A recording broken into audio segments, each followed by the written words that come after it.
श्रीमद् भागवत में बहुत विस्तार से इसकी चर्चा हुई है, जो कि साप्ताहिक ज्ञान यज्ञ में उसका विस्तार से उल्लेख करना संभव नहीं होता।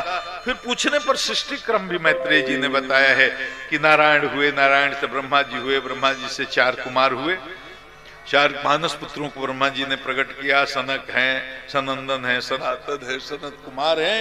इसके बाद में ये चारों को बोला कि भाई सृष्टि का प्रारंभ करो, सृष्टि बनाना है, सृष्टि का सृजन करना है। चारों बोले ना ना ना, हम तो वितराग बैरागी महाराज भजन करेंगे। बड़ा गुस्सा आया ब्रह्मा जी को, मेरे मानस पुत्र हैं, मैंने इन्हें उत्पन्न किया, मेरी अवज्ञा कर रहे हैं। क्रोध आया, भृगुटी चढ़ी तो रुद्रावतार हो गया महाराज। रुद्र जी से कहा कि महाराज आप सृष्टि करो। भूत प्रेतों की ऐसी सृष्टि करने लगे कि ब्रह्मा जी ने कहा कि महाराज बस बस बस बस बस बस, आप तो भजन नहीं करो, छोड़ो, सृष्टि का काम हम किसी और से करा लेंगे। तब 10 मानस पुत्रों को उत्पन्न किया महाराज। सब आप लोग उनका नाम जानते होंगे, कथा में आते होंगे, संत लोग सुनाते होंगे। मरीचि हैं, अत्रि हैं, अंगिरा हैं, पुलस्त्य हैं, पुलह हैं, कृत हैं, भृगु हैं, वशिष्ठ हैं, दक्ष हैं, नारद हैं। ये सब मानस पुत्र हैं ब्रह्मा जी के 10। वाणी से सरस्वती को पैदा किया, छाया से कर्दम ऋषि को पैदा किया, वामांग से शत्रुपा को, दक्षिणांग से मनु को, और मनु शत्रुपा से ही मैथुनी सृष्टि की शुरुआत हुई, प्रारंभ हुआ महाराज। नासा छिद्र से बराह अवतार हुआ, क्योंकि मनु जी ने कहा, स्वयंभू मनु ने कि महाराज आप कह रहे हैं सृष्टि का विस्तार करो, पृथ्वी का हरण करके हिरण्याक्ष ले गया। अब कहां ये सृष्टि, कहां से हमें, कहां किस जगह सृष्टि का ये करूं, विस्तार करूं। तो ब्रह्मा जी ने ध्यान किया, नासा छिद्र से बराह अवतार हो गया। बोले वाराह भगवान की जय। कथा को थोड़ा तेजी से बढ़ा रहा हूं, मुझे पता ही नहीं चलता है समय का, और बंधित समय में बोलने की मेरी अभी आदत पड़ी नहीं है, तो मैं मौज में बोलना चाहता हूं। और ये 3 घंटे का जो अनुशासन है वो मौज में कथा करने नहीं देता। महाराज बारह भगवान का अवतार हुआ, उन्होंने हिरण्याक्ष का उद्धार किया। विदुर ने पूछा, मैत्रेय जी आप बताएं ये हिरण्याक्ष कौन है और ये भगवान से युद्ध क्यों करना चाहता है? तो मैत्रेय जी ने पूरी कथा सुनाई। देखो जी, ब्रह्मापुत्र मरीचि जो हैं उनकी पत्नी, बहुत पत्नियां हैं, उसमें कला से कश्यप जी हुए, कश्यप की भी 13 पत्नियां हैं, जिसमें से दीति अदिति प्रमुख हैं। तो अदिति से देवता और दीति से दैत्य हुए हैं। तो एक दिन सांध्य का बेला था, दीति ने अपने पति के सामने जाकर के कश्यप ऋषि से रति याचना की, और ऋषि ने बहुत समझाया, देवी ये सायं काल का समय है, सांध्य की बेला है, भोलेनाथ अपने गणों के साथ इसमें विचरण करते हैं, सांध्य में ये वर्जित है, तो ऐसा न करो। लेकिन दीति मानी नहीं। देखो संध्या समय में 4 चीजें बिल्कुल वर्जित हैं। शाम का जो समय है, जिस समय सूर्यास्त होता है, उस समय शयन, सोना नहीं चाहिए, भोजन नहीं करना चाहिए, उस समय अध्ययन भी नहीं करना चाहिए, और उस समय मैथुन भी वर्जित है। लेकिन मानी नहीं, तो जिद के कारण उनको संतुष्ट किया और कहा, देवी तुमने माना नहीं, शास्त्र की मर्यादा के आचरण, मर्यादा के अनुसार आचरण नहीं किया, इसलिए अब तुम्हारे गर्भ से 2 आतंकवादी पैदा होंगे। 2 ऐसे उपद्रवी संतान को जन्म दोगी जो पूरे त्रिलोक को भयभीत कर देंगे। दीति तो डर से कांपने लगी, बहुत उसको पश्चाताप हुआ, हाथ जोड़कर प्रार्थना करी, प्रभु कृपा कीजिए, कोई रास्ता निकालिए, मेरा कल्याण कीजिए। कहा, देवी चिंता मत करो, तुम्हारा जो पौत्र होगा एक बहुत बड़ा विष्णु भक्त होगा और सारे लोगों का उद्धार करेगा। महाराज डर से दीति ने 100 वर्ष तक गर्भ धारण किए रखा, बच्चों को बाहर नहीं आने दिया, और दीति के शरीर से इतना तेज निकला कि स्वर्ग तक जलने लगा, और देवता परेशान हो गए, भागे भागे ब्रह्मा जी के पास आए, महाराज इतना ताप बढ़ गया है, हम स्वर्ग में जल रहे हैं, कारण समझ में नहीं आ रहा है, ये क्या है? तो ब्रह्मा जी ने ध्यान करके और देवताओं को बताया कि सुनो, चिंता करने की बात नहीं है। ये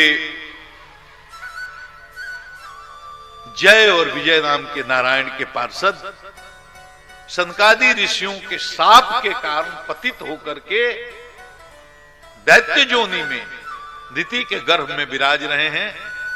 भगवान आगे मंगल करेंगे, आप लोग भगवान पर भरोसा रखो। सांप की पूरी बात बताई, बहुत विस्तार से कहानी है, और आश्वासन दिया कि आप लोगों का मंगल होगा। महाराज पैदा होने के बाद से ही हिरण्याक्ष का, हिरण्यकशिप का इतना अत्याचार बढ़ा, मतलब पैदा होने के बाद ही मतलब इतने लंबे लंबे थे कि मुकुट अगर सर पर रखते तो लहराने लगता था आकाश में। महाराज हिरण्याक्ष ने कहा, भैया मेरे जोड़ का कोई मिल नहीं रहा है, आप यहीं रहो, मैं गदा उठाता हूं, जरा स्वर्ग में देख करके आता हूं कि वहां क्या हालचाल है, इंद्र से निपट के आता हूं। महाराज जा करके सारे देवताओं को अपमानित किया, इंद्र को अपमानित किया, सब भाग चले। उसके बाद समुद्र में गया, वरुण जी से बोला कि महाराज कुछ लड़ना भिड़ना आता है, आओ लड़ लो। वरुण जी ने कहा, देखो मैं तो बूढ़ा हो गया महाराज। महाराज संत क्या करेगा, संत जब पीछे पड़ जाए, उपद्रव करने लगे, तो संत क्या करते हैं, संत तो अपना जान ही छुड़ाते हैं। और कभी कभी बहुत ज्यादा हो जाता है तो बेन को जैसे दंडित किया वैसे दंडित भी करते हैं। वरुण जी ने कहा, इस रजोगुणी आदमी से, तमोगुणी आदमी दैत्य से उलझना बेकार है। का हाथ जोड़ करा, भैया देख मैं अब बूढ़ा हो गया, तेरे जोड़ का नहीं तो कहीं और देख ले। वरुण को अपमानित करके वहां से चलाया। महाराज रास्ते में नारद जी मिल गए। श्रीमन नारायण नारायण नारायण, श्रीमन नारायण नारायण नारायण, श्रीमन नारायण नारायण नारायण, श्रीमन नारायण नारायण नारायण, श्रीमन नारायण नारायण नारायण, श्रीमन नारायण नारायण। बाबा अरे क्या नारायण नारायण करते रहते हो। और परम पूज्य पराशर जी एक बार बोलते हैं, मैं सुनता बड़ा आनंद आता है, बड़ा कहते हैं, अरे बाबा नारायण नारायण केवल करते रहते हो, कुछ लड़ना भिड़ना भी आता है कि केवल नारायण नारायण। तो नारद जी ने कहा, देखो बच्चे हमको लड़ना भिड़ना नहीं आता है, लेकिन लड़ाना भिड़ाना बहुत आता है। अच्छा लड़ाना भिड़ाना तो बताओ, मेरे जोड़ का कोई हो तो पहलवान, इस पूरे त्रिलोकी में कोई हो तो बताओ जो मेरे जोड़ का पहलवान हो। कहा बेटा तुम्हारे शरीर में खुजली हो रही है ना, आप पक्का मैं उपाय बताता हूं, ये ठीक हो जाएगी। उधर जा देख पृथ्वी कहां है, कौन कौन, उधर जा देख, उधर देख। महाराज बराह अवतार होने के बाद पृथ्वी को पाताल लोक में छुपाया था, तो बाराह भगवान जा करके पृथ्वी को अपने सूंड पर यहां रख करके और उसको लेकर के आ रहे थे। महाराज ये भाग करके गया समुद्र में, देखा कि ये एक बराह पृथ्वी को लेकर के जा रहा है। कहीं कौन है बराह भाई, ये पृथ्वी को लेकर के जा रहा है। गाली देने लगा, बहुत गाली दिया। ए कौन है, ठहर जा, तू कहां जा रहा है, कौन है तू, बहुत गाली गलौज किया। भगवान ने मुड़कर देखा नहीं, चुपचाप पृथ्वी लेकर भागते रहे। ले जाकर पृथ्वी को यथास्थान स्थापित किया। और उसके बाद तब भगवान बोले, जंगली हो तुम लोग, कौन हो, कुछ कुछ बोल रहा था। ए जंगली सुअर, ए जंगली सुअर। भगवान कुछ बोले नहीं, पृथ्वी को यथास्थान स्थापित किया और पलट के बोले, सत्यम वयंभो वन गोचरा मृगा जुष्मद विधा मृगये ग्राम सिंहा न मृत्यु पाशे प्रतिमुक्तस्य वीरा विकथनम तो गृहणन्त्य भद्र। भगवान बोला कि हाँ हम तो जंगली सुअर हैं, लेकिन तुम्हारे जैसे गांव के कुत्तों से डरते नहीं है, तू आजा फलिया ले। ग्राम सिंह कहते हैं कुत्ते को। देखो संस्कृत बड़ी प्यारी भाषा है। अगर किसी को आप बोल दीजिए कि कुत्ते हो तो लड़ाई हो जाएगी, किसी को कुत्ता बोल दीजिए तो गाली है, लड़ाई हो जाएगी। लेकिन देखो, किसी को बोल दो भाई क्या ग्राम सिंह जी आपको प्रणाम, वो खुश हो जाएगा कि हमको लगता है गांव का शेर बोल रहे हैं। तो मैं इसलिए बता देता हूं, कोई आपको अगर बोले कि क्या ग्राम सिंह जी, समझिए आपको कुत्ता बोला जा रहा है, ये खुश होने वाली बात नहीं है।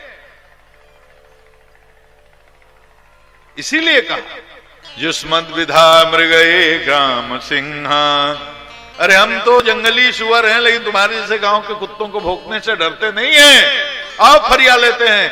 बड़ा दिव्य युद्ध हुआ है महाराज, देवताओं ने भी उसका आनंद लिया है। कई बार तो ऐसी स्थितियां आई कि भगवान ने ऐसी लीला की, गदा छूट के गिर जा रही, कुछ ऐसी लीला की लोगों को लगा कि ये मरेगा नहीं, लेकिन अंततो गत्वा भगवान ने एक थप्पड़ मारा है, उसका काम तमाम हो गया। तब देवताओं ने आकर के स्तुति भी की है, नमो नमस्ते अखिल यज्ञ तंतवे स्थो गृहीतामल सत्वमूर्तये दृष्ट्या हतोयम जगतामरन्तु दस्त्वत्पाद भक्त्या वयमी सन्निवृता। मैत्रेय मुनि कहते हैं कि तब मनु जी पृथ्वी पर, मनु जी उस हिरण्याक्ष वध करने के बाद जब पृथ्वी को यथा स्थान स्थापित कर दिया गया, तब पृथ्वी पर सृष्टि विस्तार कर पाए।